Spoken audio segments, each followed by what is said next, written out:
okay? Now 5 is a lot, right? I'm gonna give you some credit. Do you know how many mass shooters there have been in America?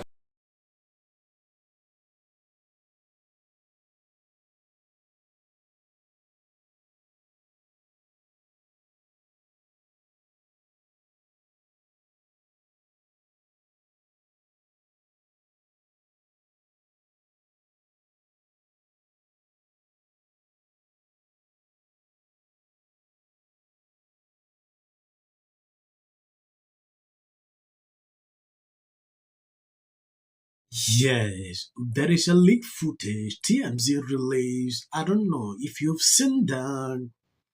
We don't know all the investigations.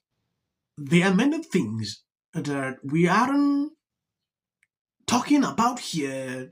Let law enforcement do their job and hopefully we catch this guy. I've seen a lot of people questioning many things. This is not the right time to do that. Let's allow law enforcement to do their job. Looking at this video, you can clearly see that this was the guy.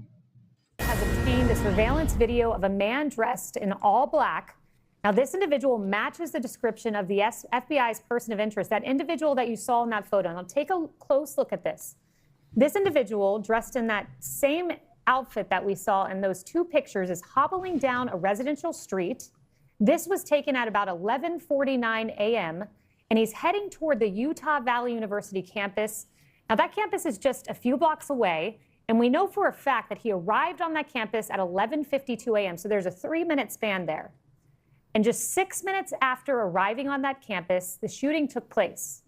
The camera caught a dark figure walking in the opposite direction, with students walking in the opposite direction of the individual who we presume to be the shooter, according to the FBI's photos. This was obtained from neighborhood surveillance cameras, and we know that all night the FBI has been poring over this footage, and this footage just in from TMZ. When you look at this video very keenly, you realize the guy is not moving well. I don't know, maybe he's having the weapon inside him and he's facing difficulties to move. But there is something more, important that I saw on another video, which I'm going to show you. How did this guy jump from that building right to the floor? And was he able to walk? See him presumably hobbling because he has a rifle under his shirt. Let's bring in former ATF Special Agent in charge, Bernard Zapor, and former Secret Service Agent Tim Miller. Bernard, you worked for the ATF. That hobbling, we presume, is because he has that weapon beneath his clothing. That's a possibility. Also a possibility he was injured escaping from the roof. And there's a number of ways of concealing a firearm. If he was going to the woods where they ultimately found it, it's very possible he was carrying it on his person. That's not the truth. This was before the shooting. If you look at the video, you can clearly see he was still moving to that direction. So he was still planning to, meaning... So I do want to make that note. Okay, yeah. Just saying that at both scenes, the treasure trove of evidence is pretty spectacular. It was worked on all night, including the video. All the video was used with AI enhancing that got them a great opportunity for some of this. And of course, he wore the worst possible shirt, which is a black shirt with a white square on it. And it's making it easier for them to identify him as their current suspect. Tim, and that's a question I have. Look, we're looking at this. We don't know if he has that 30-06 under his clothing or not, but he is hobbling, and it does raise that question. But I was wondering that as well. Why wear that shirt? I understand it might have been an effort to blend in with the crowd, a political T-shirt at a political event, but it does allow you to track who sells this T-shirt, who bought this T-shirt, was it on Amazon? Yeah, I mean, that's a good point, Kaylee. But remember that this individual had a careful plan that he was going to execute. He wanted to fit in. It looks similar to, if you flash back to the assassination attempt on President Trump to what Crooks did. There was unusual behavior before the event, and unfortunately, nobody picked up on it. To your point, though, as you look at his behavior, it should cause people to pay attention, but they didn't. And unfortunately, he did the same method that we saw Crooks. He had obviously seen the event before, he accessed the roof, and then he was able to deliver a fatal shot, which unfortunately, you know, Charlie only had close-in protection. That doesn't prevent a person with a rifle from shooting. Yeah, there is another footage. You can see it clearly after the shooting. If you look, you will see the guy leaving.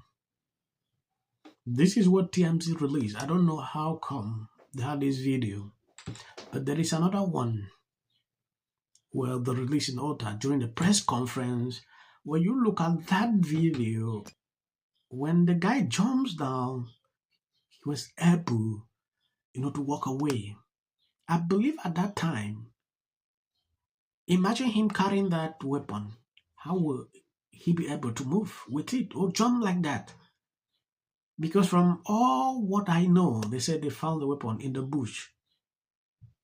It means there is something. Charlie Kirk, and that became the desired target for this person. James, I do want you to stay with us. It's a busy news night here. We have another Fox News alert. All of this is quickly pouring in, new information, new images. And what you're looking at are brand new images that we have come in of the proposed shooter, the person of interest. Now, the photos show the individual in the same black T-shirt.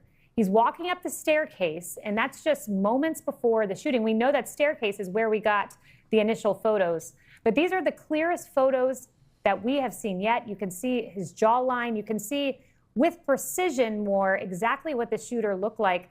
James, you're the perfect person to speak with as a behavioral analyst who has a long and rich history in this.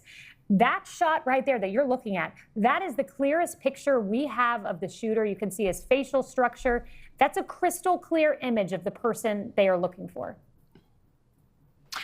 And let me add to that, Kaylee, if this person was innocent, if this person really had a peg leg or something wrong and they were limping for that reason, hanging around the campus for whatever reason, he would have come forward, said, whoa, FBI, back off. It's not me. I'm not the bad guy. So the fact that this person hasn't showed up, I think the first pictures went out earlier this morning.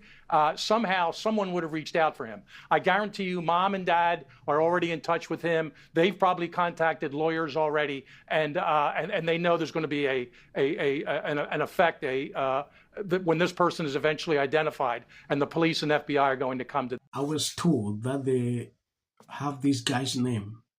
If you are able to identify the guy by name, then it should be very clear that the guy will be found. Yes, looking at all the stories I see on social media, sometimes I don't even want to pick up and report on certain videos because people just like to spread info. This case is coming together. It took 5 days for the Boston Marathon people to be identified. We're down now to about 36 hours or so, and I think it may be, the arrest may be nigh any time in the next few hours. That may be what the press conference is about pretty soon. Thank you, Governor. Bo Mason, Commissioner for the Utah Department of Public Safety. If you look up to the top left, you'll see the building where the shooter was proned out in the top left corner. We'll go ahead and play that video, and I'll narrate as we walk through that. So here you see the suspect ran behind that upper building. He's going to come out on the right, moves to this far right corner. As he does, he's going to climb off the edge and then drop down to the ground. As he did that, he left some palm impressions.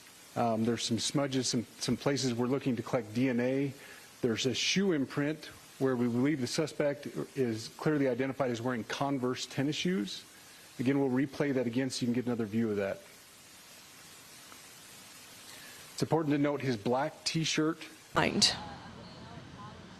Investigators have also collected footwear impression, a palm print, and forearm imprints for analysis.